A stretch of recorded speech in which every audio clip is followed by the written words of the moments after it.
Hello and welcome to our special City Council meetings, our strategic planning workshop.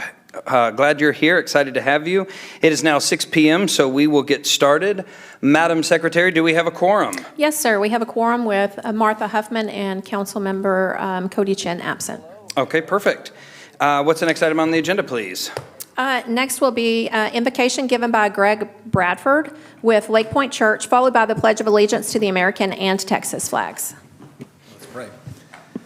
Father, we do thank you for today. We thank you for this great city that we get to call home. God, your word says that every good and perfect gift come from above. We consider this place to be a good and perfect gift from you. So we thank you for the place that we get to live and the leaders that lead it. So God, today we pray your favor on this council, our city leaders, as they make decisions that will not only impact today, but for generations to come. So guide them with your wisdom. And we pray a special blessing over our first responders today, those that make unseen sacrifices every day on our behalf and on the behalf of our city. Father, will you just give them your grace and protection and a special grace over their families who often make a lot of sacrifices we never see. God, thank you for those that serve as our first responders in our city. God, we love you and we pray all of this in Jesus' name. Amen. Amen. I pledge allegiance to the flag of the United States of America and to the republic for which it stands, one nation, under God, indivisible, with liberty and justice for all. Honor the Texas flag. I pledge allegiance to thee, Texas, one state, under God, one and indivisible. God bless Texas.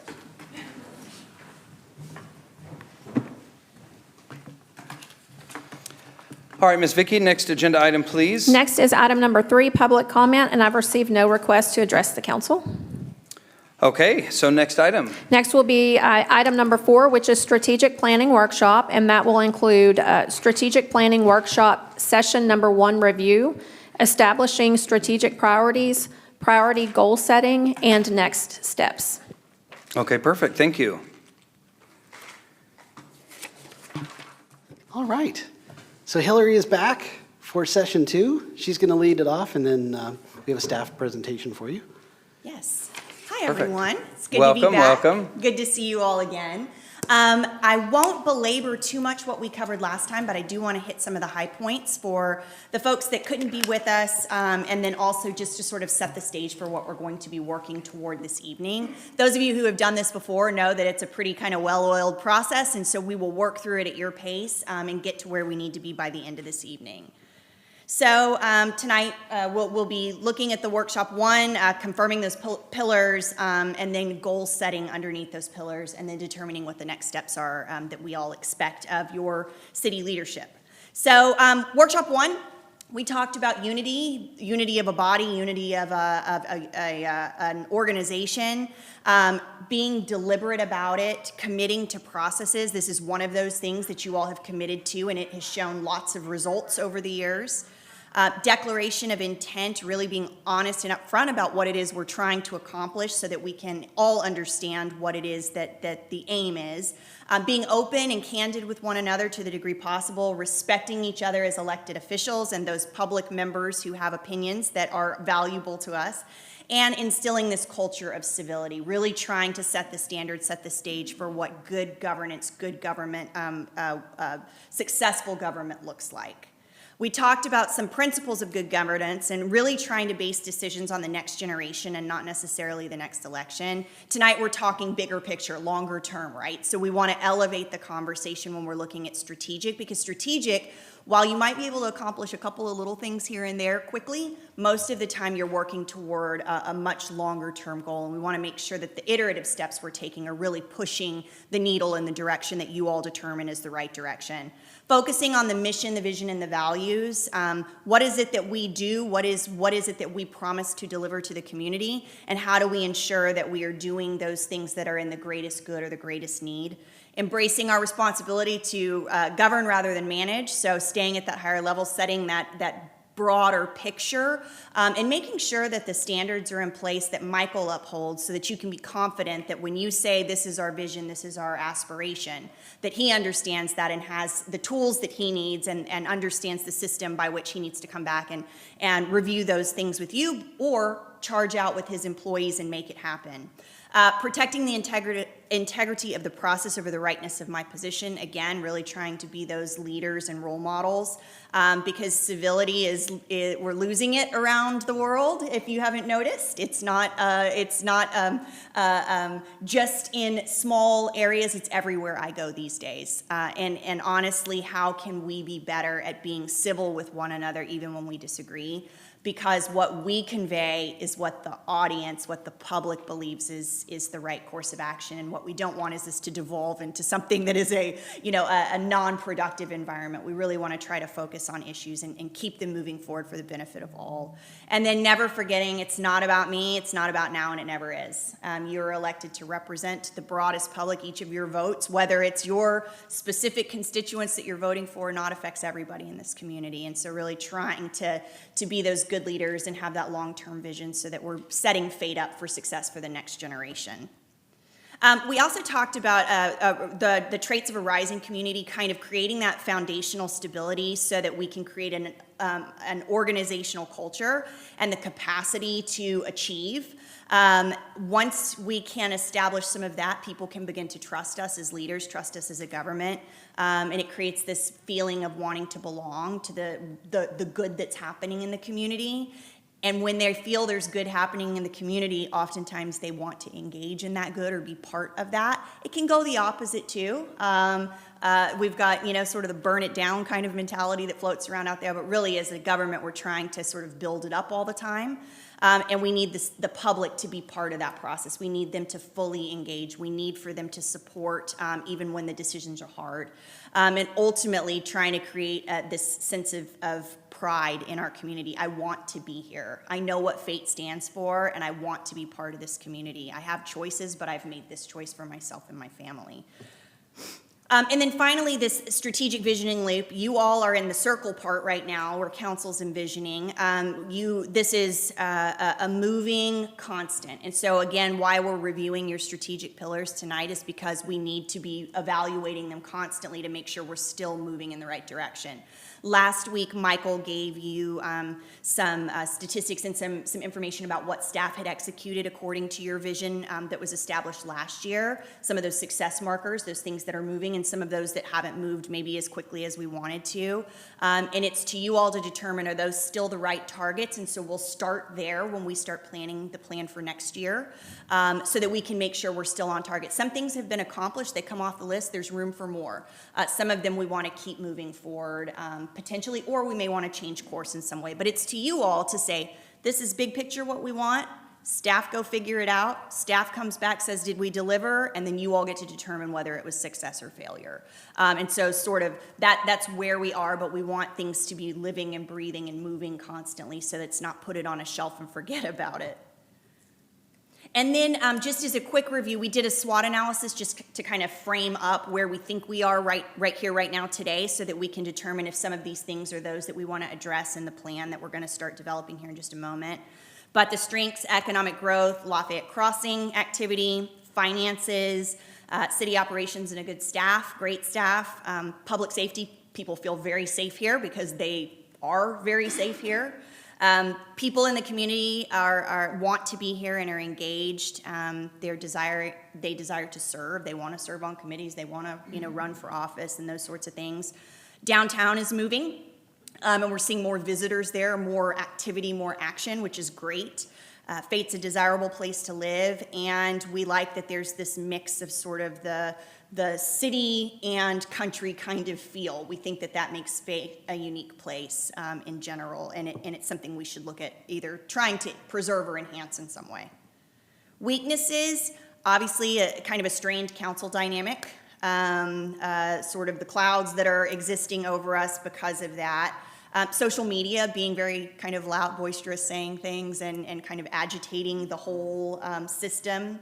Loud opinions, you've got people who have very strong positions, and sometimes they get heard more than those that are the more average citizen, and so being able to kind of sift through that in some ways to make sure we're still looking at the greater good. Alignment, this included things like some of our boards and commissions, our city council, our staff, making sure that we are aligned and that we all understand what the end goal is. And some people felt that some of those groups may be chasing different targets. Business balance, trying to bring more business and business that we want. Big business, small business, unique business, standard business, all those kinds of things. Cumbersome processes, again, that's city government. And so what can we do to be better at assisting businesses in succeeding and or people getting what they need as far as services. Traffic, got to enjoy a little bit of that on my way in today.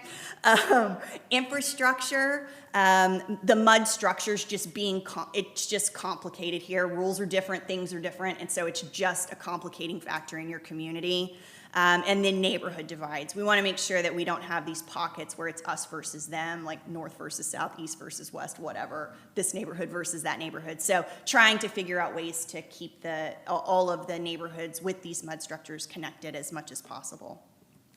Opportunities. So this is where we sort of turn our attention to what should we be inserting potentially as goals in our plan for next year. And some of these are already moving, and we just feel like we need to keep our foot down on the pedal, and some of them are things we may want to consider doing something different with. But building a better team dynamic, both on the council and with council and staff and with the boards and commissions that serve you all. Economic development, Lafayette Crossing, smart development, doing the things that we really want to do. There are a lot of cities who kind of take whatever comes their way, and that is not FATE.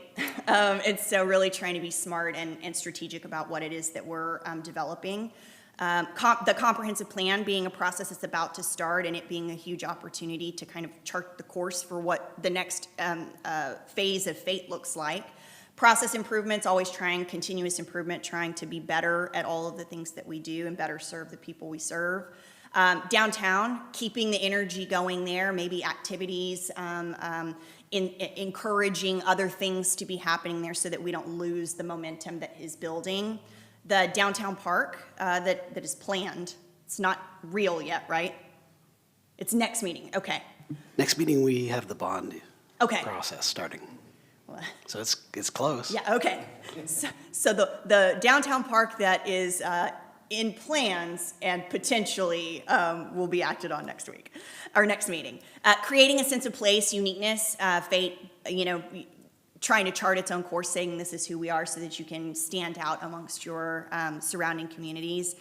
Marketing fate, what is it that we have to offer, and what is it that we could get people to come here for, spend their money here for, maybe move here for, whatever the right answer there is.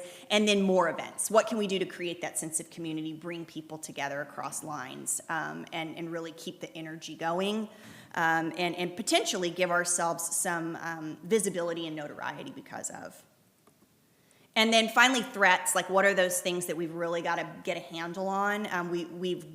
There was a concern that if we focus too much on the short term, we lose the vision of the long term. That's a constant pressure. Thank you, Facebook. But it's like right here, right now, whatever is the most, talked about is the thing that leads, but we never want to lose sight of that longer term. Divisiveness, politically, communities, all of that. We want to try to be the builders of bridges and unity. The recalls being a thing that's happening. Personal interest over community need. Not considering everyone in fate, trying to take that broader look and not necessarily cater to the special interests. Losing local government focus, trying to focus on what we do, the services we deliver, so we can do them the best that we can. And the curtailing of growth or the not controlling of growth. There's a divide. We all know that. And so that's a decision, or that's a discussion that you all have to have. And then obviously in the comprehensive planning process, you'll get the community's engagement and involvement as well. But it's important that you figure out what that right balance is. And that you all can come to some level of agreement so that you can move it forward and honor the plan, that system that's in place, so that you can affect the change that you want to see. So then we ended last session with the pillars as they existed, and we made a couple of adjustments, which I emailed to, I think all of you received that chart. And these were the things that were listed down the side. So these were areas when I asked you, what do you think the council's focus should be on? So thinking, kind of right now to maybe 3 years from now kind of time frame. Focus areas, these were those that we want to make sure that if there is a goal in one of these, that we make sure we get it in the pillars or the plans. But working better as a council, alignment of the council boards and staff, better community engagement, comprehensive plan, economic development, sales tax base, unique businesses. Downtown, the I-30 corridor, infrastructure, park connections, and community activities. And so you'll notice that a lot of these are in the headers, the pillar headers. I know you'll see where they fit naturally. There may be a couple of them that we want to figure out where they fit best, or determine whether or not they're actually a goal, or it's just something that we wanted, kind of the world to know we thought was important. So that list on the right is just exactly what we just read, but where we ended was the strategic pillars being public safety, fiscal resiliency and accountability, sense of community, and then we switched these two a little bit to sustainable infrastructure and service. That says excellence, but I think it's delivery. Is it excellence? It's excellence. Yes, okay, service excellence. And then economic growth. Those two used to be combined. It was service excellence and economic growth. And we thought, the body thought that it made more sense this way. Okay, so we, again, not a huge shift in the pillars, the big areas of the things that we believe we need to be focused on and delivering regularly. But that little bit of wording change there. And we received a report on kind of the activities that had gone on under those as goals previously. And so from there, we're going to start talking about setting our goals for this upcoming couple of years or so. So just as an example, and those of you who have been through this with me before have probably seen this, this is made up, so the things aren't real. I didn't set your goals for you before I got here. But what I want you to focus on is this top level. You'll see me do my hands like this. So if the pillar is public safety, really you all are trying to envision what success looks like. And public safety is a big, broad thing, right? So there's going to be a lot of different success markers according to you all. What does successful public safety look like? And so in this case, I just made up success looks like public safety that provides effective response. Under that could be response times, could be equipment, could be enough personnel. There's a lot of different things that might fit there. But ultimately, you really just want your public safety to deliver effective response. And so one of the goals under that might be recruiting and retaining personnel. We think having vacancies amongst our force curtails our ability to provide that excellent level of response. And so it's a high-level goal, and then that is then translated to staff, which is the lower level, and staff starts bringing you, how do we fix this? So it's staff's job to be looking around and seeing what's happening in other communities. Are we getting people picked off of our force and taken to other communities around us? Is our pay and benefits not competitive? Is it our equipment is such and such? I don't know what all those answers are, but it's a big kind of broad, messy thing that staff has to sift through and bring to you so that they can say, this is what is challenging us. And so in this example, they're gonna evaluate hiring challenges and propose changes for an upcoming recruitment. Again, made up. But by year 3, we would want staff, if that's what they're doing and you approved what they brought to you and said, hey, we need these additional resources, you by year 3 should be looking at whether it was effective or not. And you should be having that discussion with staff that says, we don't think that our strategy is working, or we think our strategy was great and we want to keep doing it. So again, you just sort of setting that high bar doesn't mean that activity's not happening. In fact, it is giving broad guidance so they can bring you all sorts of options and all sorts of opportunities. This is just another one, so sustainable infrastructure, and if what you want is well-maintained roads, squishy, it's kind of broad, right? Like, what does that mean? But it could be that you think part of that is that the maintenance on our current roadways is not doing enough, right? So you might say our goal is to increase maintenance on our current roadways. Staff then takes that and says, okay, we need to update the road grading. We need to know what our current status is of roads so that then we can bring to you various opportunities for maintenance levels. We may say you could go it used to be Cadillac, nobody says that anymore, I just dated myself, the Cadillac plan. or the Yugo plan. What is it that you think is the right one? But they would bring you all of that information so that you could then allocate resources appropriately to see if you're meeting whatever that is. And so let's say you say, we want to put a lot more money towards maintenance. Probably not going to happen in 1 year, right? So it's going to be some budget cycle. So by year 3, they may say, hey, we got this far, but if you gave us this much more, we could get this much farther. Again, deliberations that you all have, because the budget itself is one of those circle things that you envision and then you action and come back to and evaluate. So again, giving that sort of higher level direction and allowing staff to bring you solutions that you ultimately get to affirm or change. And so just 2 other ways of looking at it. So if your pillar is sustainable infrastructure, it has multiple goals underneath it. So in this case, increase road maintenance. And so then the yellows are the part where you are. The next ones would be things that staff would do. So determine current grading of roads, propose solutions. But then there may be another goal that says we need to construct this road, X road, whatever road. So then staff says, okay, well, we have to do design, we have to bid the project, we have to do all these things. So there's all these action steps that happen and multiple goals per pillar. So I'm not, what this is demonstrating is I'm not trying to box you in, right? So there's multiple things that go into the success of one pillar. It's not just a one and done thing. And just finally, this is just a look at, if you say recruiting and retaining personnel is our goal, staff prepares a benefits and salary study to be considered next year. And then they may propose that they need to do a phased-in approach where there's additional funding that's needed for more positions and or more pay. And then by 2029 or whatever the right duration is, they come back to you and say this is working or this is not working, and these are the things that we think need to be changed or adjusted, and you all get to determine if that's the right course still.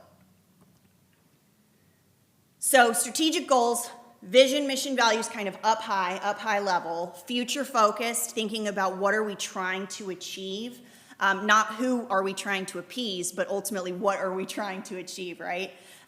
What are the community's desires? You all were elected by your constituents and the community as a whole, and so what are you hearing beyond just the small bubbles or pockets around town? What is the broader context of whatever the issue is? They need to be broad, but specific enough to know what they are. So if you just said economy,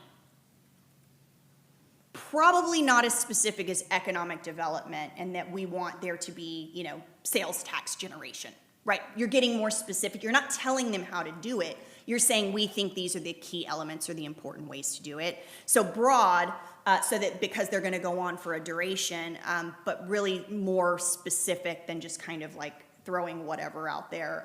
We want to be able to understand what your particular desires are or desired outcomes are. We should be moving in a direction. We should be able to tell if we are going that way or not. We should be able to tell if there is a new road, if there are 30-mile lane miles of road that are in need of whatever. We should be able to measure because we should be headed in some direction, not just sort of let's bring the community together. How do I measure that, right? So there would be tasks or items underneath that where you could measure whether participation had gone up, whether the citizen satisfaction survey says such and such. There's a way to gauge whether it's successful or not, because you want those indicators of success. But then ultimately, we want this to become part of the organization. We do not want this to sit on a shelf. And I will tell you, your organization, with Michael, I've had the pleasure of working with you all for a while now, and they action this thing constantly. So you should never be surprised by it. It is something that should be talked about. I know he talks about it and works on it with his staff and brings reports to you all. So again, living, breathing part of the organization. It's also something you can point the public to. We want this is a public document. We want the public to see that you all have a vision, that you're trying to take the city in a direction, and that you're willing to, you know, sort of either put your foot down or put your money where your mouth is. If you say this is what we want to deliver to you, this is the why. It's because we're trying to deliver this longer term goal. I always tell people you have to get comfortable with taking 100% of the blame today and getting 0% of the credit tomorrow. That's the nature of your business. And so again, that long-term vision, it's a lot easier said than done, but that's really what a strategic plan is intended to kind of push toward. So the vision for FATE, just y'all have seen this before, this is no surprise, I hope. But just to kind of set the stage, is FATE's a vibrant, financially sound, and family-oriented community. The city delivers exceptional services that enhance the quality of life while fostering a safe atmosphere where citizens and businesses can thrive. It's a lot of things, right? It's a lot of key elements to what you're trying to provide to the community. You don't want to provide a vibrant community while you're draining the bottom line, you know, the rainy day fund. They're not versus each other. It's really trying to figure out how to make it all complement so you can create the community that it is you're trying to create. And then the mission, which is really what you're telling Michael and his staff to do, is continually improve the quality of life and FATE through effective governance and fiscally resilient delivery of outstanding public services. We could provide base level. Y'all get a lot of phone calls about that, right? Or we could say we're giving you the Cadillac plan and we could not deliver on that, and you're going to get a lot of phone calls about that. So what we want to do is make sure that we are establishing the right level of effective service. What is it we think the service level should be, and that we're resourcing it appropriately, because if we're not putting the people or the money or whatever where the promise is, we're going to fail. And that is not going to help the city's reputation or your day-to-day phone volume. So again, just keeping those things kind of broadly in mind as we go through this. So here we are. Michael, you want to jump in on each one? Or do you have like a solid presentation? I've got a presentation where I run through the departments, so we could do that and then come back. Okay, that's great. Okay. And then I just wanted to say, I love your examples because we actually did that last year, actually in this budget cycle. So congrats to the city council. We actually used the public safety, so the public safety was an item. So we actually implemented a pay study, and then they funded it. Y'all funded that for this fiscal year and put it into practice. Not only that, we also used the road maintenance. That was a real thing. So we've been working on improving our road maintenance. We went from $1 million recently to 1.5. So this year we went to 1.8, just over 1.8 million in road maintenance. It's such a perfect example of what we're doing. It's like road maintenance. You're never gonna be done with it, right? But if you're not committed to it time after time, an election cycle can change all of that in an instant. And the people have come to expect that they're going to get this certain level of road maintenance or that they desire more, right? So we want it to be kind of, you're setting that sort of consistent marker. Doesn't mean it's finite or, that it's final. It can change, but ultimately the things you're doing are long-term endeavors. So if you want to lead off and then we'll come back to these. Okay. Michael, you want to switch me over to the other presentation?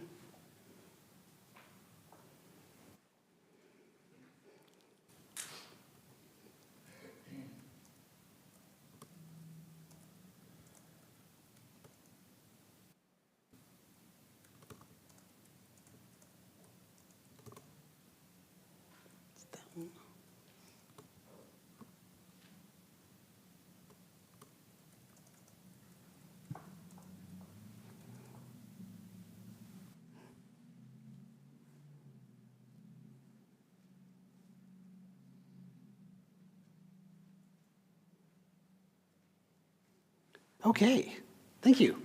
All right, so this is workshop 2. And as Hillary mentioned, there's the pillars: public safety, fiscal resiliency and accountability, sense of community, sustainable infrastructure and service, excellence, and economic growth. So I want to have some fun with a little visual illustration. So this, sometimes this I want to talk about alignment. So a lot of times, whenever we start the budget, and this is kind of the airplane going up and down sort of thing. You imagine my hands. So my hand like, all right, so the staff comes in and they're like, budget means we're going up. Service levels are going up. We're gonna do better. It's gonna cost more money. You'll be fine. Don't worry about it. We're going this way. And then a lot of times, not this council, but some councils are like, people are taxed too much. The fees are too high. We're doing too much. The city's getting into businesses they shouldn't be. We're funding this, we're funding that. No, you guys, we need to take it down a few notches. And then sometimes you'll ask the people around town, you're like, hey, what should the city be doing? And what do you think about this or what do you think about that? And they're like, well, it's pretty well just, I like what the city's doing. Got good public safety, my insurance is good, and everything's kind of fine. So, just keep doing what you're doing, do it better if you can, but don't charge me a whole lot more. And so a lot of times what's happening in the budget process is everybody's doing this. The one person wants to take the plane this way, the other person's like this, and the other people like this. So we're all trying to figure this out as we can get through the budget process. And the earlier we figure this out, the easier it is to kind of get everybody in the same direction. And this is hard, of course. This takes, and a lot of times it kind of depends. The answer is well, I don't know. It depends, right? It depends. What am I getting for what are we doing, sort of thing. So last year, for example, we just mentioned the road maintenance. So we didn't go to 2 million, we went to 1.8, but we also didn't do de minimis. We went 3.5. So a little bit of a compromise there. We still made progress on road maintenance. We didn't go as high on the tax rate. So generally a victory. But all that stuff, here we are. We're entering that process once again. All right, so we asked our department heads, based on the pillars and based on the different items that we heard you talking about, what would you like, what would you do? What would you do? Some of them were very specific. We kind of tried to make them more general, but let's start with police, because they are the biggest cost function and the biggest operation in the city. So we asked them and they said, well, we'd like to strengthen our frontline supervision through tweaking our rank structure, essentially. So they've got things like, you've got different people in different titles that don't necessarily match other police departments, so there's some alignment tweaks that they can make with that. Also enhancing command level oversight to improve accountability, coordination, service delivery. So they've got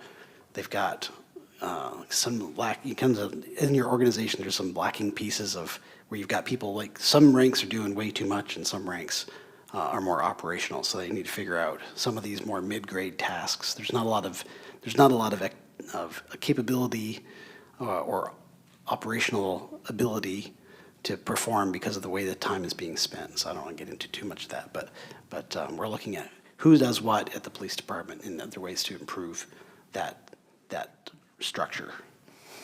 Improving the patrol coverage and response capability through strategic staffing increases. Always, of course, we always want more staffing for the police department, but within financial reasoning, of course. And then the animal care, we have the police department manages the animal care contract as a contract service, and we're going to be redoing that contract coming up through, and we want that to be effective, of course. So that's police. Then, of course, fire. Here we are with the fire department. Lots of progress with that. Strengthening, they want to strengthen public safety by increasing their staffing. So once again, we were talking about that grant that we applied for. We didn't get the grant. Would have given us 12 people right off the bat. But this year we added 3. And the theory was if we could add another 3 and then add another 3, so we eventually get to 9, which gets us the capability to really run a full crew out of a second station. So they're moving the direction that way. And of course, fiscal resiliency and strategically aligning staff to the service demands. We're looking at maintaining great service. We're really looking at how we do that within a long-term affordable cost structure. And then expanding firefighter training and operations for readiness. Finance, all right. Finance department with a new finance director, Raju. This is I think we've got one more council meeting next week. Yeah. And so maintaining a strong fiscal integrity through clean audits, maximizing our performance, and demonstrating excellence. The municipal court, they're going to go after some grants and looking at different technology and public safety initiatives. It was interesting, I sent them an article about last week about texting, and the Pew Foundation did a study about trying to get people to not be arrested for missing their court dates and all the different things that happen when people miss their court date. If you've ever missed a municipal court date, you may have realized that there was a warrant out for your arrest. It's kind of awkward that now you've got this ticket and now you've got this warrant. So they were talking about how you could text people, and the texting is just like a reminder, kind of like you get one for the doctor's office nowadays. And and so it's really working. And of course, our folks they're already doing that. And so I was super happy that they're already doing that. So our folks are way ahead of that. But expanding court capacity and accessibility, looking at more hybrid. We do a lot of hybrid. We started that in COVID, like instantaneously, like a lot of different things started. So that has been, we actually kept that going. And so that's been really successful, especially when you get someone from another state that gets a ticket on the interstate. And then, of course, we may be doing more court because of the volume that the police department's producing and code enforcement. We may be going to additional court days to keep the volume manageable. All right, under fiscal resiliency is continuing planning. So we want to foster high-quality commercial residential development. You see a lot of that taking place with the planning department. We'll have Crenshaw Preserve coming next council meeting. Should be an interesting item. Completing the comprehensive plan update, that's a major goal. Initiating the in-house development ordinance, so right after the comprehensive plan, right on the heels of the plan, there's a code update. Typically, there's a code update, so the code update, so we should look for that in the upcoming budget. And then looking at grant funding to try and support our multimodal trail operations. And then as we get into sense of community, parks are great, right? We only have a few of them, but they're pretty nice. Enhancing their experience with field rentals, so we've had some, if you tried to book something with the community center, got a phone call last week, community center booking, right? Got a phone call, and typically we get one every once in a while, or you get a citizen issue with the community center or the what do you call it, pavilion and so forth. So we want to try to improve our software there and get to a better, more specialized system that's a little bit more user-friendly. And then, of course, expanding our programming, partnering. We do that with those different organizations to get more bang for our buck and to keep our employee counts down. And as we're moving into sustainable infrastructure and service excellence, for our office here at the city manager's office, we've got that ongoing leadership program, so we'd like to continue that program. And then, of course, boosting our outreach efforts, trying to get out there with the public.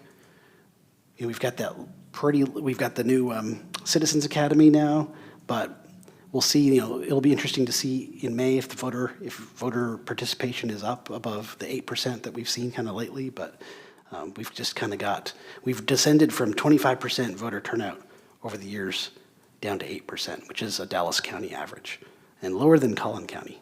But we want to try and get our folks engaged again, get them engaged in the city. And improved process improvement, you can't really, we love process improvement. We've been doing a lot of process improvement with different units, so we want to keep that focus and kind of rotate that around. We're asking the departments, what are your pain points, and how can we work together to get some process improvement? We've got some people with those skills, and of course we can also reach out and get other people nearby to get some help. More infrastructure, property standards, that's basically code enforcement. So implementing intuitive single-family rental registration systems, once again talking about potentially better software to make it easier for people to register their homes, and trying to keep that, right now I think we're at 18 days, Steve? 18 days, so it takes between citizen call, let's say somebody calls and says my neighbor's house has got an issue, or the tall grass or whatever, or code enforcement officer drives by and sees it. By the time we enter it into the system and it's resolved, it's 18 days, which is pretty fast, pretty good for the city system. Most of that is voluntary, but we think we can make it go faster, of course. And then comprehensive facilities, facility evaluations. We've never really done a comprehensive facility study. I don't know if we're going to be able to fund something like that, but it would be wonderful to kind of get a better idea of where we're going with our facilities. And of course, technology to help with some of our scheduling and more of our operational activities. Building, cross-departmental processes to help improve efficiency, and then once again the efficiency theme, permit reviews, and so forth as we're going through the development process. And the interim charges from the legislature came out from the House on Friday, and they are all over go faster, go faster, go faster with the building department. So our folks are in line with that. We understand that there's a lot of pressure from the building community to, once they're approved, to go. All right, so more sustainable infrastructure, public works, maintaining roadway conditions. I love this one because now we've got, we're using an RSA. We've got of course we were using the app with the phone, which was inexpensive, but now we've got a better contract due to additional funding. And so we're gonna have a pavement condition index number coming up here pretty soon, which is gonna be fun. And they're shooting for, we want to keep this within a 70 to 85 out of 100 PCI range, so pavement condition index. And so the fun with this is we're going to be able to show you a number, and then we can track that number as it improves or declines over time. So great for measurement. And then promoting sustainable water use. We've got some high volume users, HOAs, number one. So we want to work with our HOAs and see if we can get them to reduce their peak demands, and that would help the whole system be more efficient. And then, of course, we want to strengthen our backflow and inspect. We want to get our backflow. You remember the backflow program, so it's a state requirement. You got to do this backflow testing. So if you've got an irrigation system and you've got a septic system, there's that potential for a cross connection, and so that we've got some compliance with that. We've got some good results, but we want to push that down below 5% of people not complying. IT is getting bigger and bigger nowadays, of course, with technology moving so fast. So we're going to have some updates to the council. I'm sure you're going to like this one. Some updates potentially to the council system, and potentially looking to go to where we can implement the multi-view. So the multi-view remote attendance. So if y'all want, let's say someone's traveling, business trip, last minute, you get called away, or someone's ill, but you could still function, but you want to get your fellow compatriots sick, you could attend via the system. So we could see you could see us, and so forth, so when it complies with the Texas law. So it'll give you all that capability, should you want it. Of course, and then we're replacing internet connectivity. The community center's internet system has to be updated, and then continuing our network, so cybersecurity and so forth and so on as we grow. Economic development. This is like, they get their own pillar. Economic development. We've seen some fun stuff. Kroger groundbreaking Friday, tons of good information, tons of good press, tons of good information. Like to see that moving.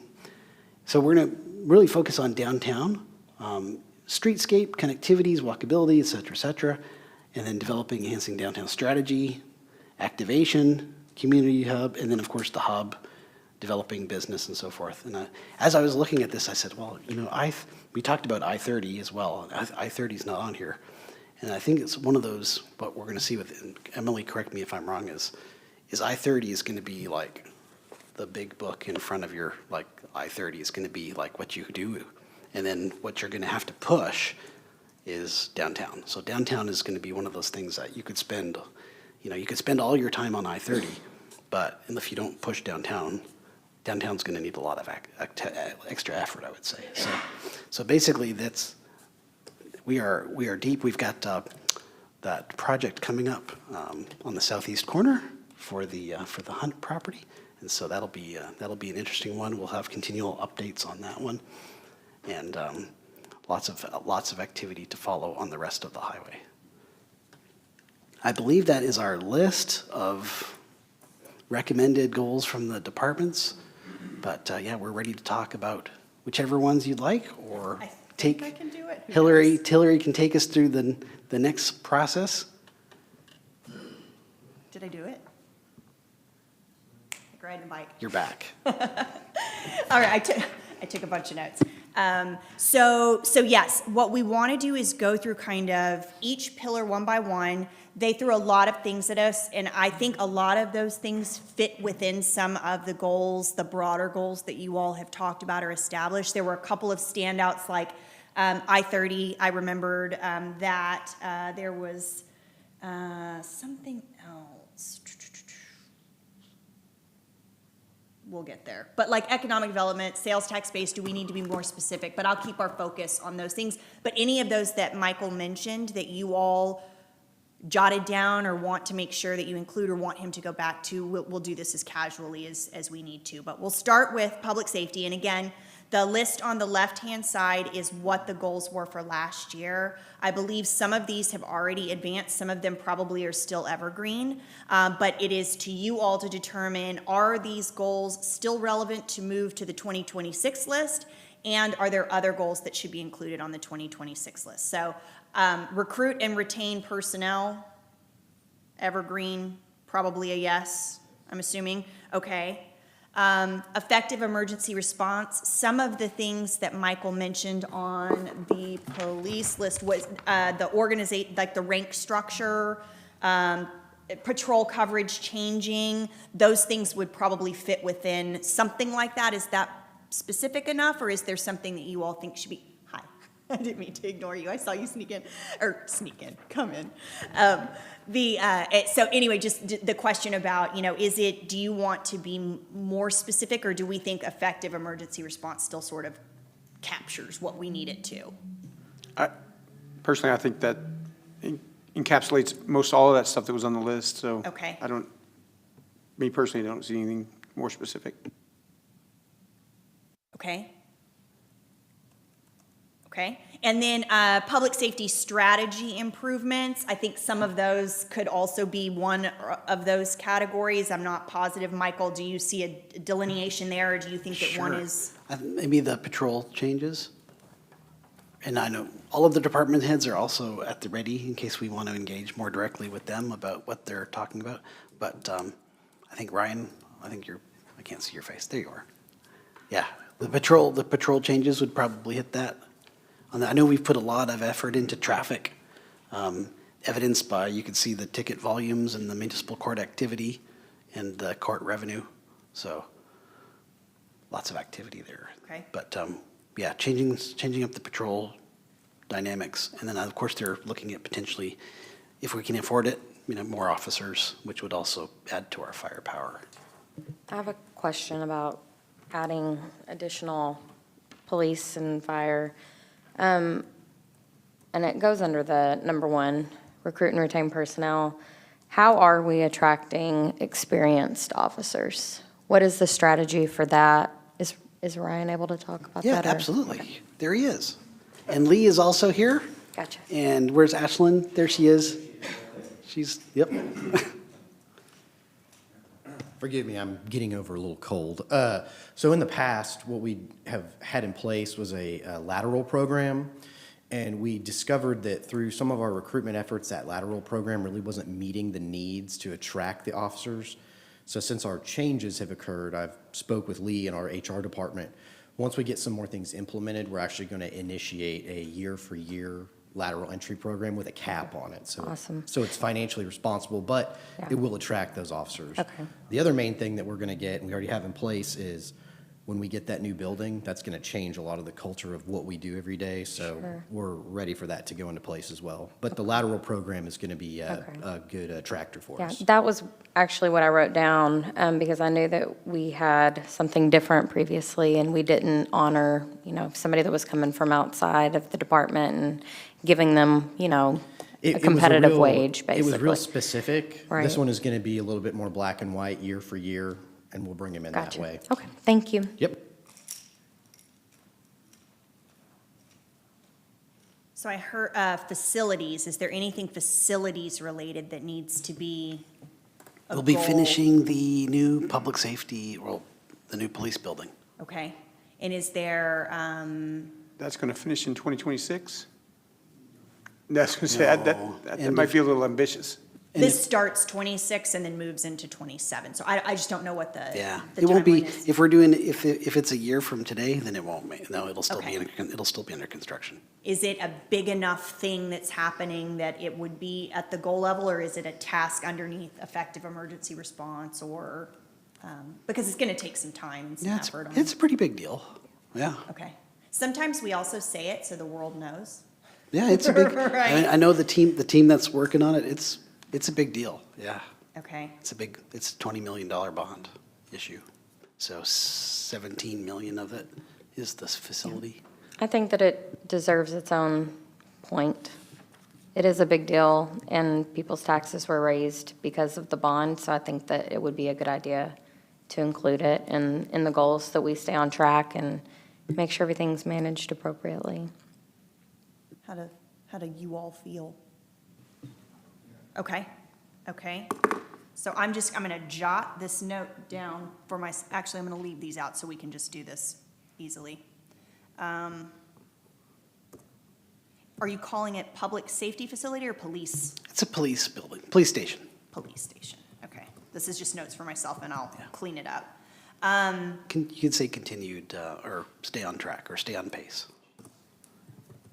I think we're looking at December in the following year. Okay.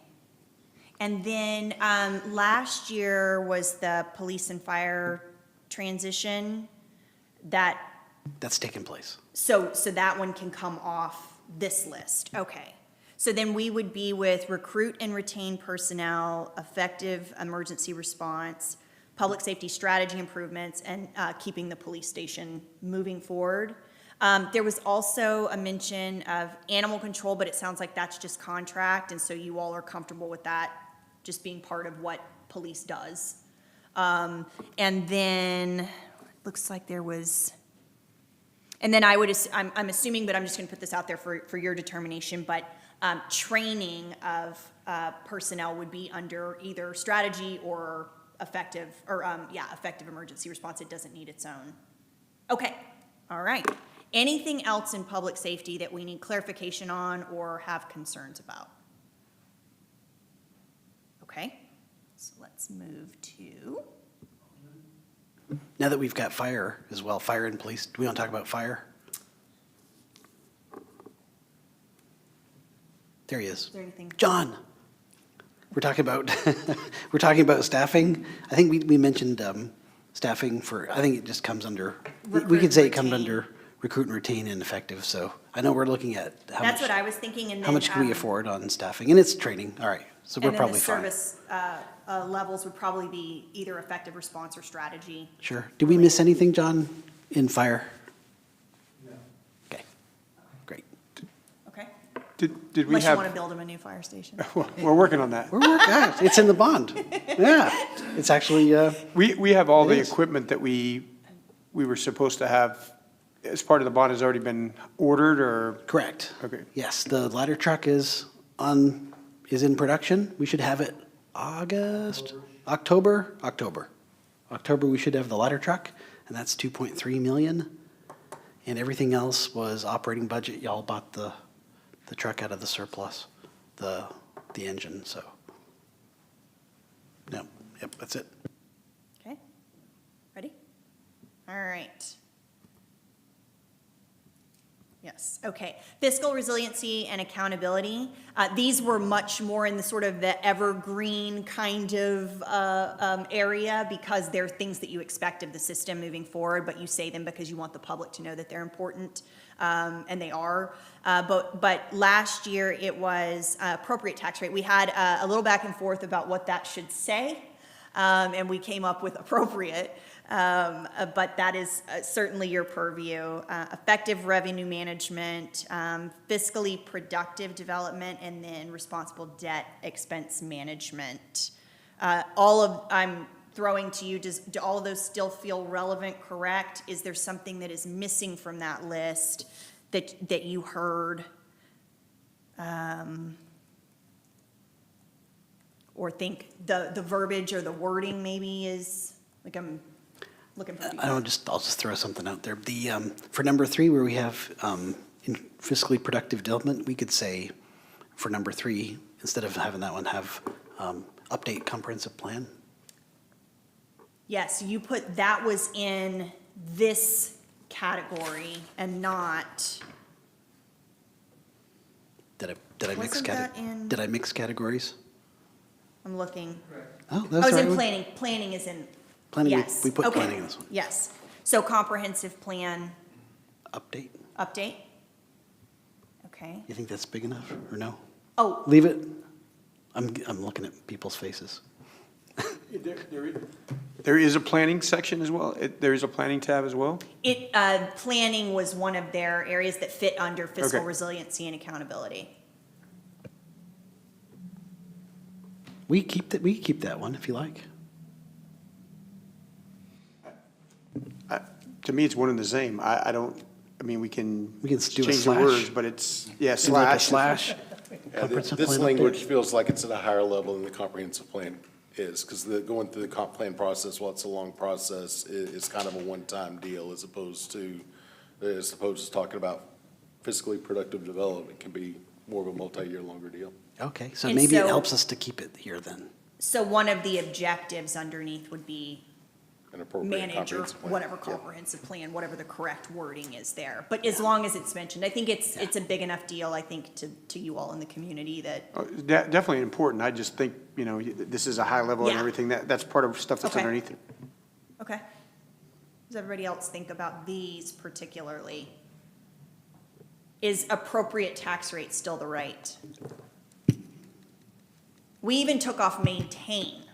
Like, there was a lot of debate, I feel like, last year. Because people might think we're gonna keep them all the same all the time. I don't know. I think that's the perfect wording. for Okay. that. I would say it's appropriate. Whatever that is.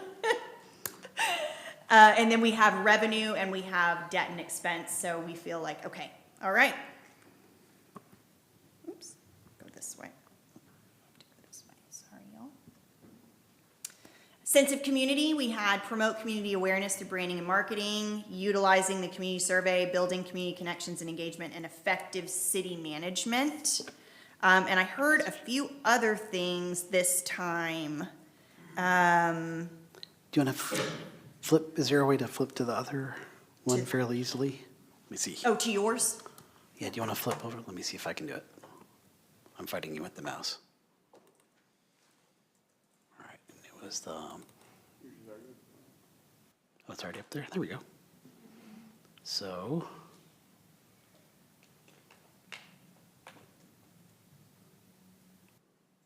is that the one? Parks? Yeah. I So think that's- last year's was It's the much more slide. focused on how do we sort of create the buzz, if you will. And then this one, the staff is looking at sort of parks-related things. But are the two, this one and the same? Do they work together? Give me your sense of where we should be going. Are we including the Fate Station as part of this parks, or is that part of economic development? I think, well, we mentioned it as, yeah, it's a big one. We mentioned downtown, but I think it could be either economic development or sense of community.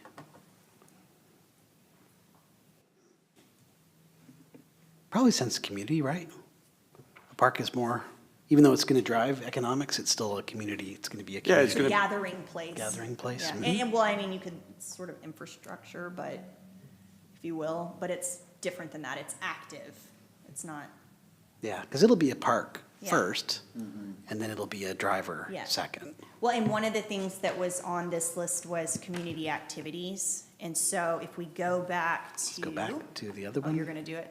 Yep. You must have a mouse. You're very fast over there, faster than I can be. So I guess the question is, building community connections and engagement, I think, is probably where you would fit more activities or something along those lines, but do we want to say it differently than it is there? And then we also had, community awareness through branding and marketing, and then effective city messaging, which were two different things. Like, we're trying to communicate the services and communicating well with our public. But then the branding and marketing, creating that sense of place, which was a little bit more marketing focused. What do the words feel like to you all? Do these feel, You could have, maybe just throw one out there, build downtown, or finish Fate Station Park. Or, well, I guess it'll still be under construction. Yeah. So, Yeah. yeah, you could have that one. My question is this utilized community survey. I mean, that is such a small percentage of our actual city that responds to that. Is that stuff is it valuable? It's scientifically accurate. Validated. Yeah, plus or minus 5%.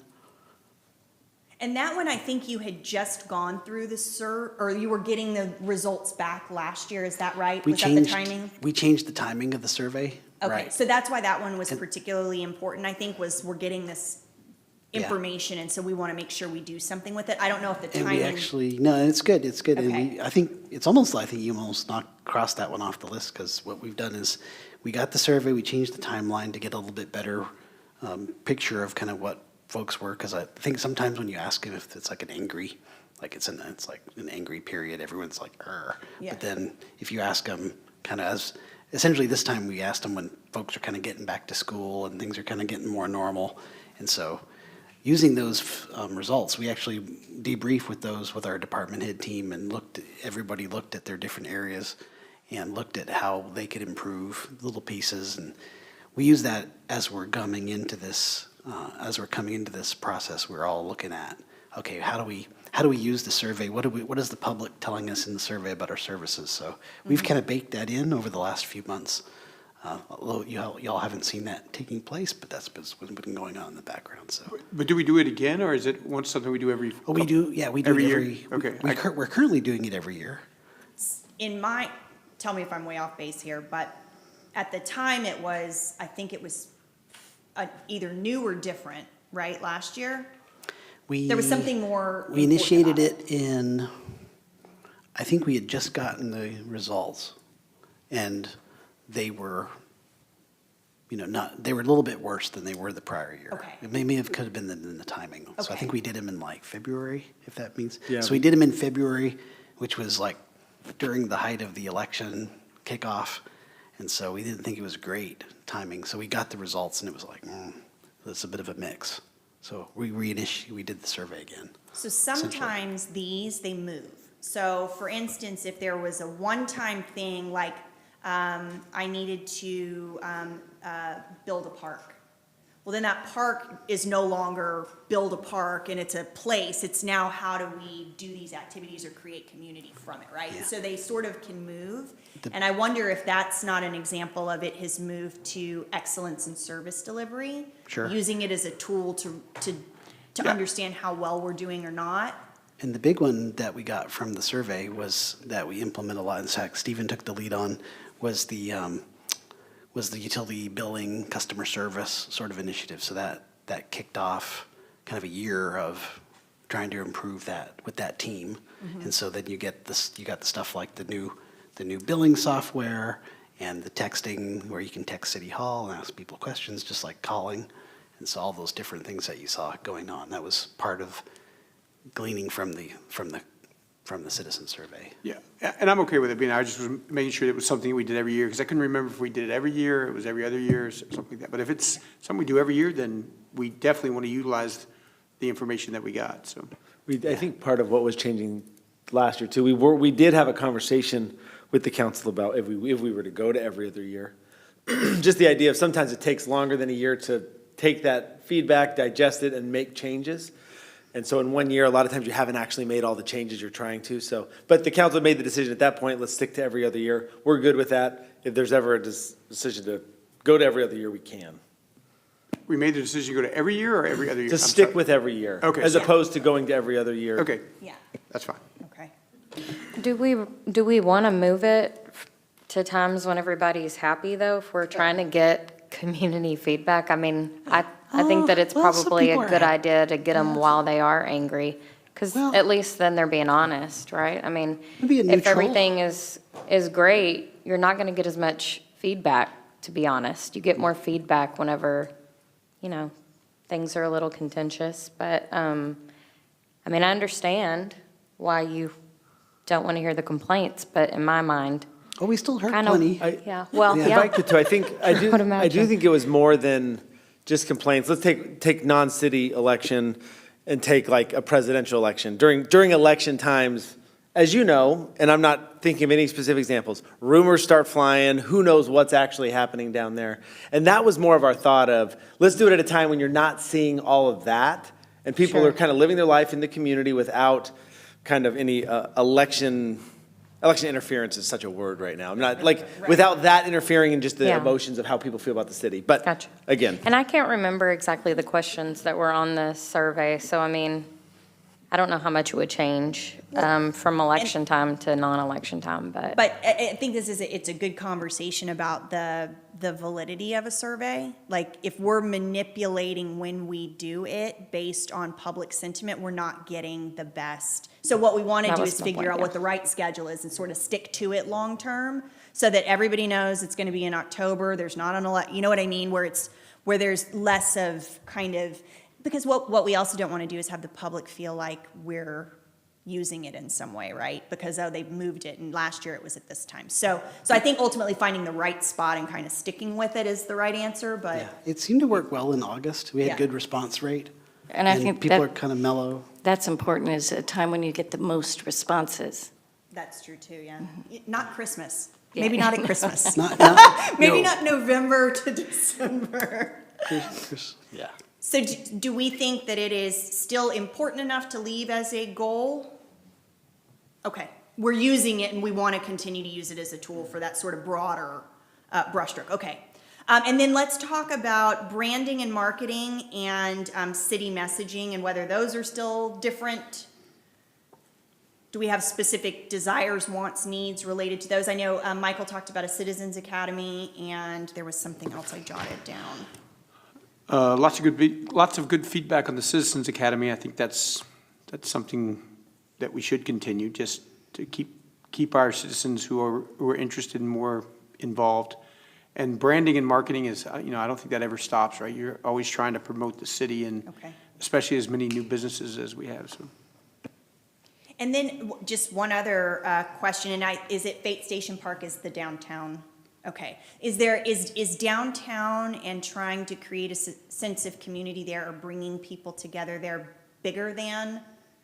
Does downtown deserve its own sort of like focus or activation, or is there anything, I'm just throwing it out. Maybe there. under economic development. Okay.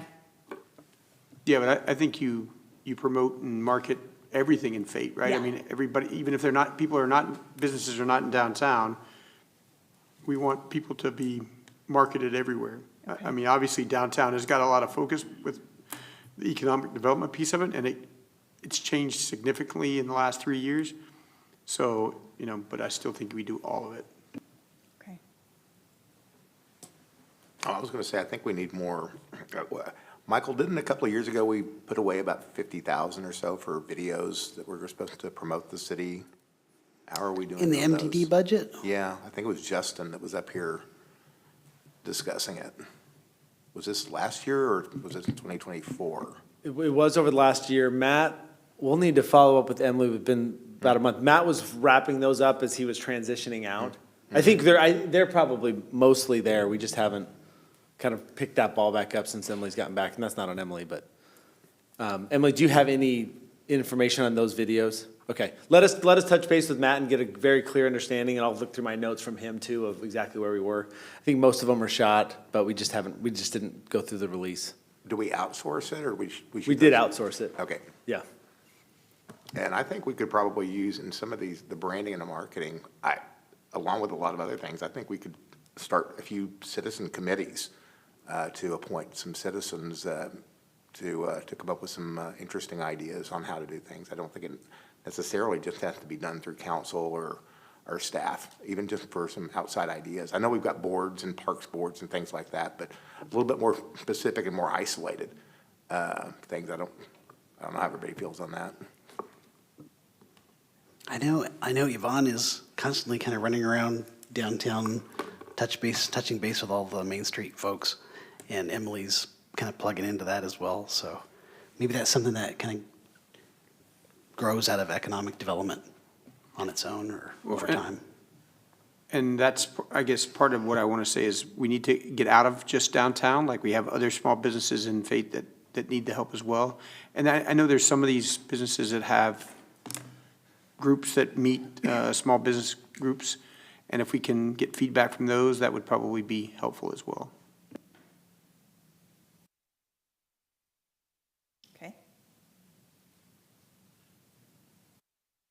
All right.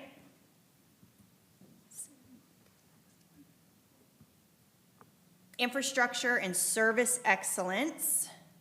Maintain and develop parks and recreation programming. We also talked about systems.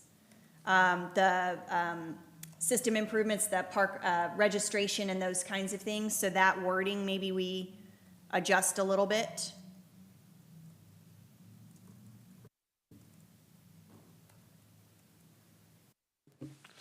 Are they interrelated? Are they separate? I was going to ask if there were any more details on the systems that you're talking about. I don't know. Are we talking about like reservations for a pavilion or that kind of thing? Okay. Yeah, Steve, do you want to come talk about some of the systems and software you're talking about? Man, you've upgraded your bathrooms last year. Now you're in systems. Yeah, sure. Ideally, it's just utilizing an opportunity to take advantage of the facilities we have and make that process or that applying for reservations, utilizing sport fields, pavilions, picnic areas, everything like that. Trying to make that easier for the users. So what we have now, we've kind of been trying to have a one for all program, MyGov, that does tracking for our permits. We've tried to adapt that for other uses. We're finding that it's not very intuitive and very easy to use if you're not a contractor and familiar with it. So again, it's just trying to improve what we have, take advantage of the things that we have, and make sure they're utilized. So that's quite simply it.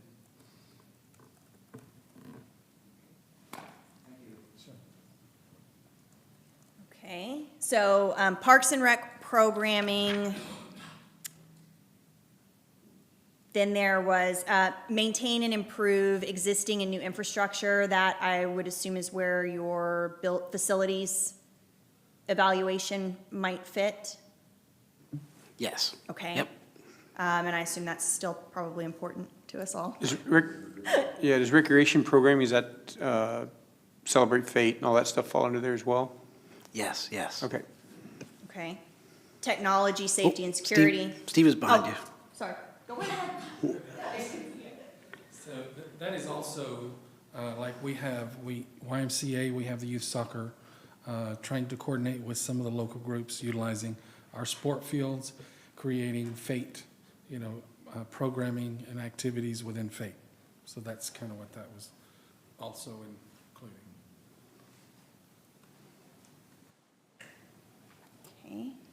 Exceptional customer service, that was that continuous improvement, and some of the things that were mentioned.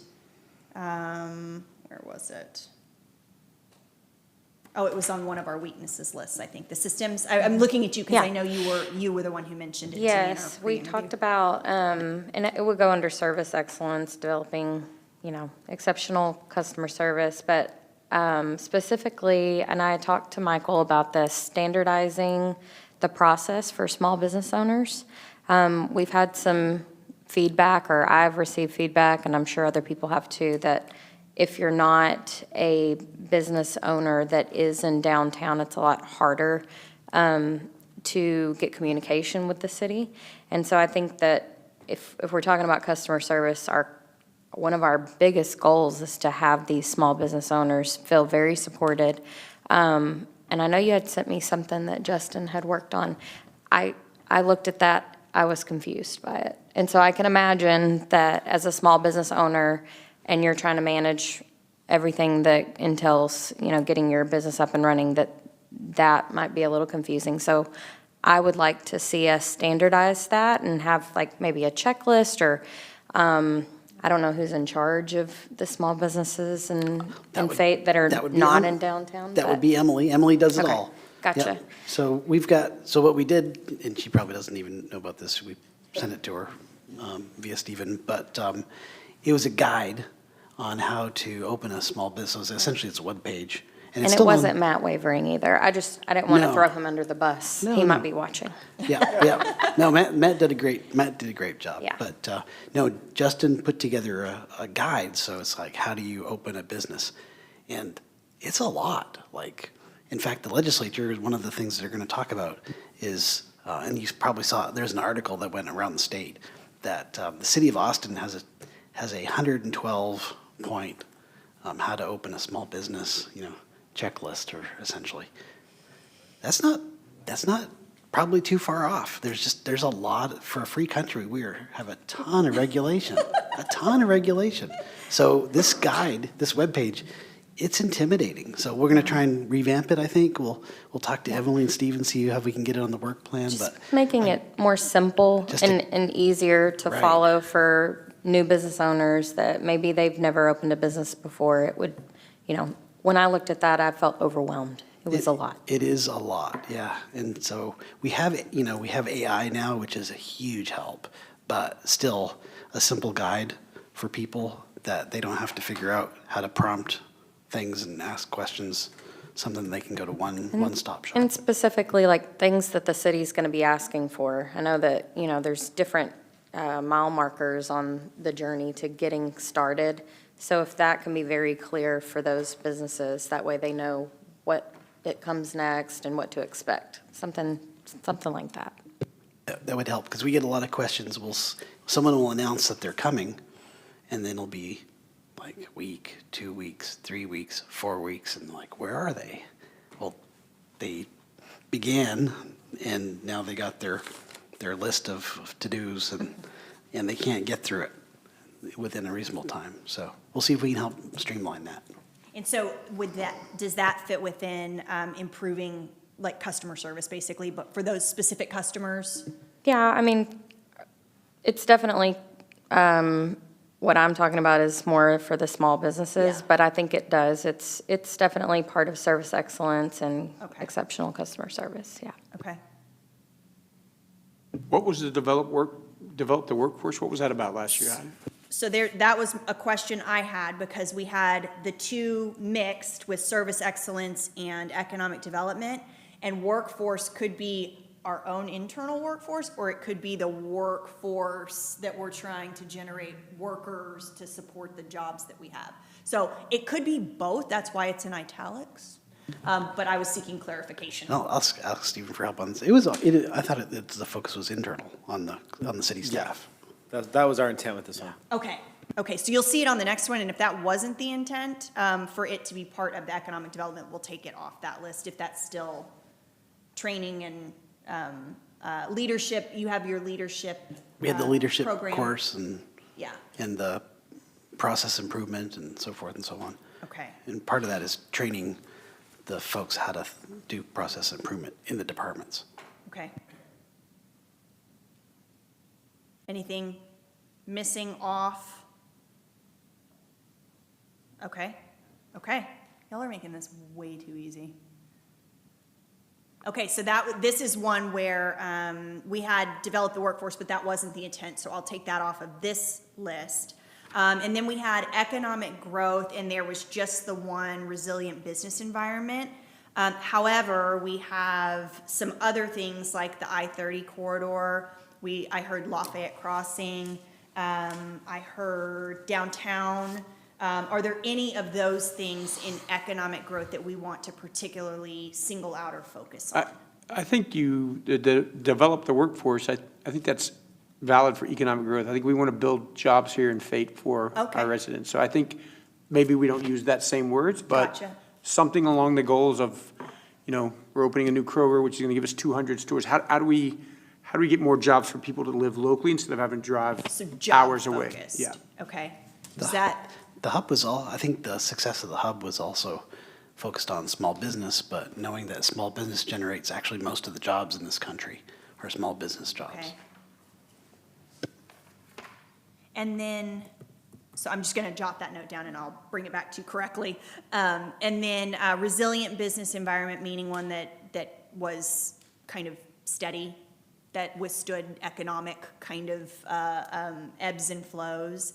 There was on your list, growing sales tax. Is that different? Does that need to be focused on in some way? Like some cities will say, we only do this thing for businesses that generate sales tax, right? So I don't know what the right answer is, but it was something that was on a focus area for you all. So I'm just throwing out that as food for thought. And then those particular areas, are there things that we need to focus on in any of those corridors or business developments? I guess just focus on unique businesses that are sales tax generating. I mean, it's tricky. I know Emily's going to have a hard time with that one because you don't always get to pick which businesses come. But I mean, just work with the developers who own the property as best you can to try to see if you can give them ideas or work with them on drawing in unique businesses that there's not two exits down or one exit down that everybody can go to. And that'll help. That helps generate a lot of sales tax and keep it in the area as opposed to, just a Whataburger, which there are at every single exit. Right. That there are. So something a little bit more unique. And small businesses, restaurants that are family owned, things like that. Something that we can encourage people to open up their own businesses. Rockwall's got tons of them. Sammy's got a great story down there. Sandy's Pizzaghetti is a wonderful local story. Things like that. Is that unique businesses? Is that something that's important? Yeah, To the we body? always, that's a great, Yeah. we love that, that's, Okay. but that is a fantastic strategy.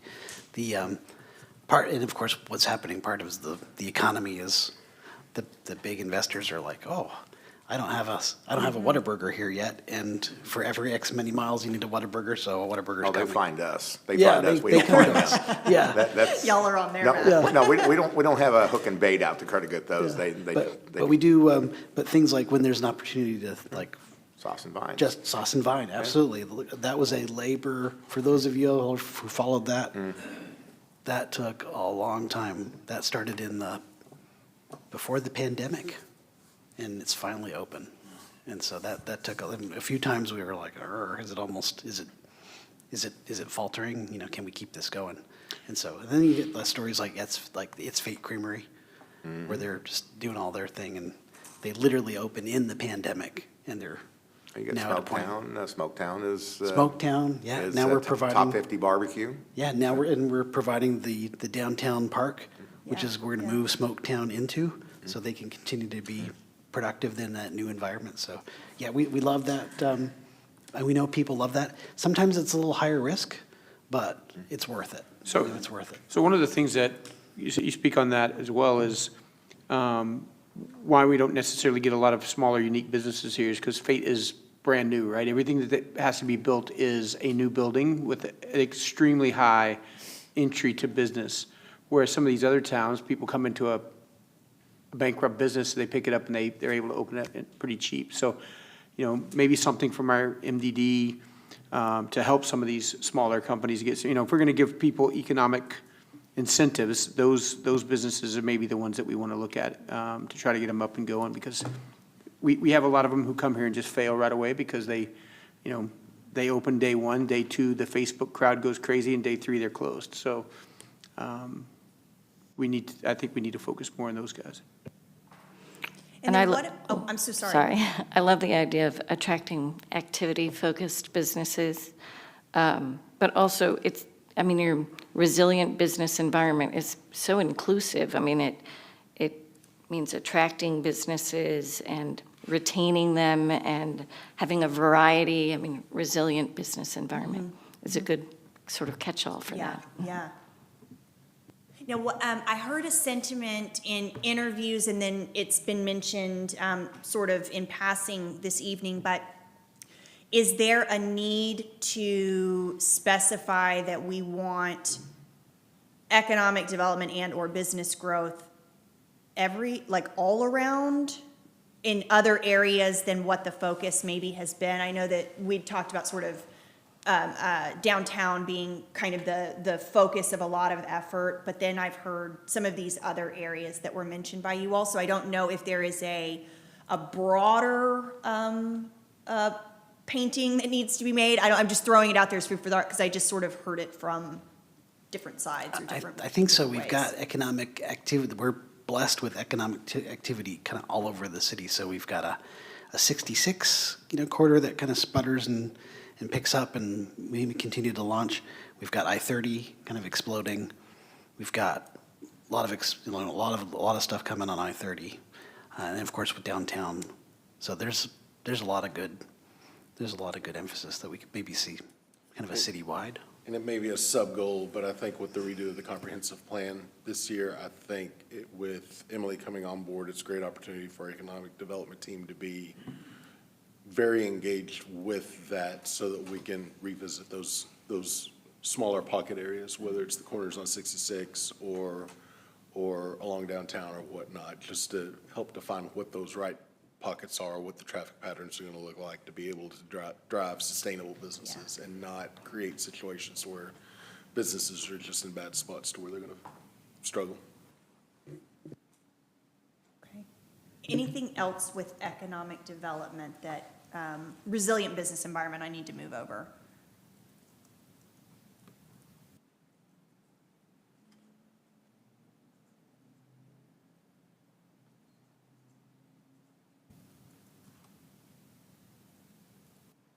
There we go. Anything else? So I'm looking down the list, and one of the things that we've not talked about and not figured out, and maybe this is just something that we're challenging ourselves to, but the aligning of council, boards, staff, kind of being kind of better in the way that we work with those units or those areas, and working better, kind of as a council. Is there anything that is, or is that just something that, is there training? Is there something or a policy? Is there, just asking because it was a big topic. Maybe not. Maybe that is just part of the systems excellence or trying to be better. And we're calling it out to ourselves and sort of saying, hey, look, we're all not happy necessarily with how it is, but like potentially with boards and commissions, if there is some sort of disjointed effort, I don't know. Just putting it out there because it was on this list, and that's the only thing I think we haven't touched as we've spoken. Martha, you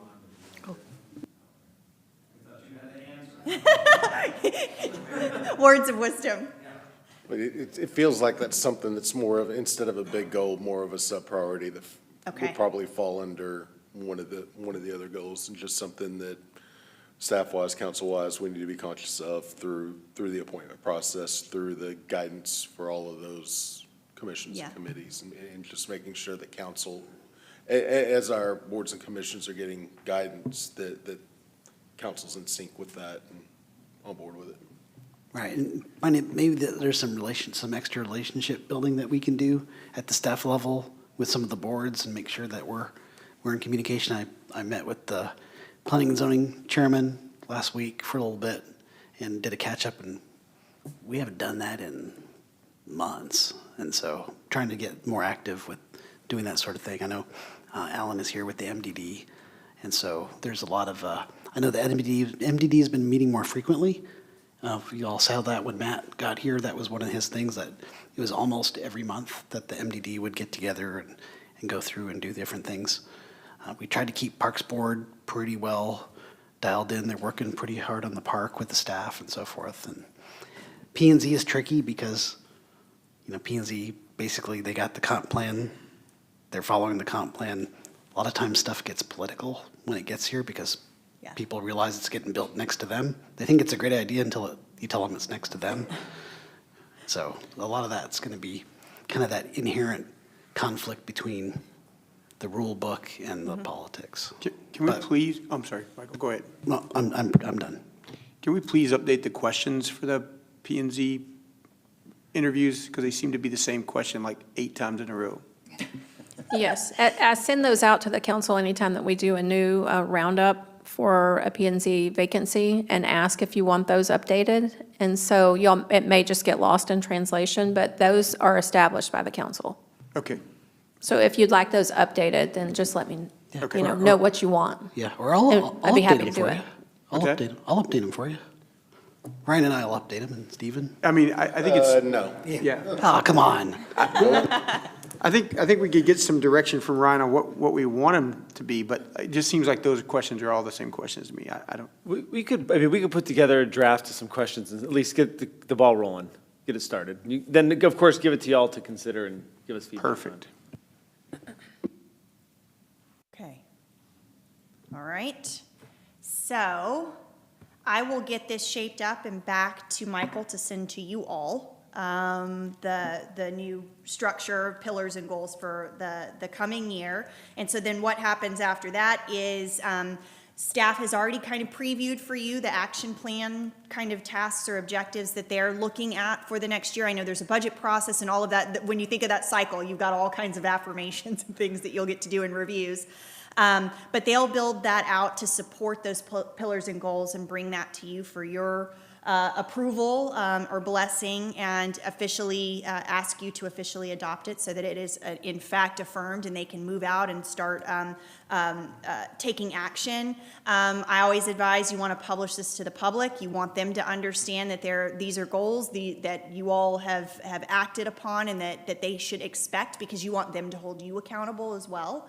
And then Michael and his team will be responsible to report back to you as progress is made or not made in whatever cycle or sequence. And I'm not sure, are you doing it biannually or annually? What's the cadence right now? We kind of unofficially do it as part of the budget process Okay. as we go through, and then during. we do it annually. But we might, that's a good idea. We can probably increase our reporting frequency, maybe do it biannually.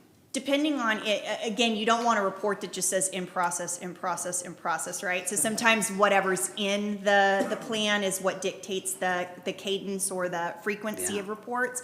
But we want to make sure that you're getting that information back so you know that it's either still moving or it's not moving or there's a problem.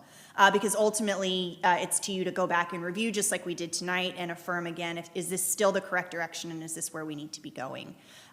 You all sit in that seat as visionaries. You have the privilege and responsibility to dictate the future of the community. And so this is one of the ways that we can give clear directions to staff so that they can carry out the work that you expect and achieve the goals that you set forth. Anything else that we haven't talked about, anybody has questions about, something that didn't come up or should have come up?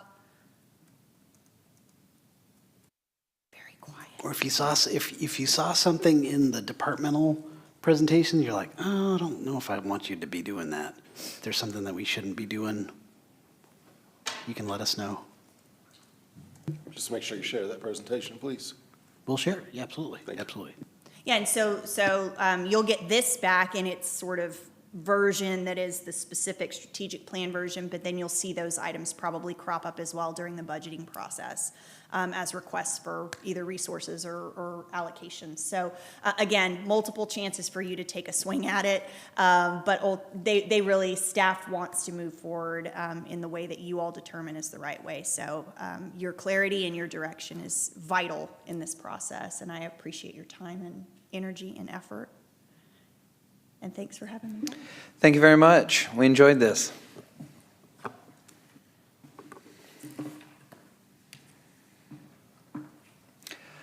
Okay, Ms. Vicky, next item, please. Next is item number 5, adjournment.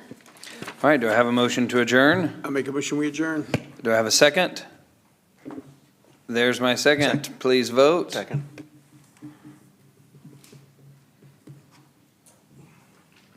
Motion passes 7-0. We are adjourned. Thank you, everyone.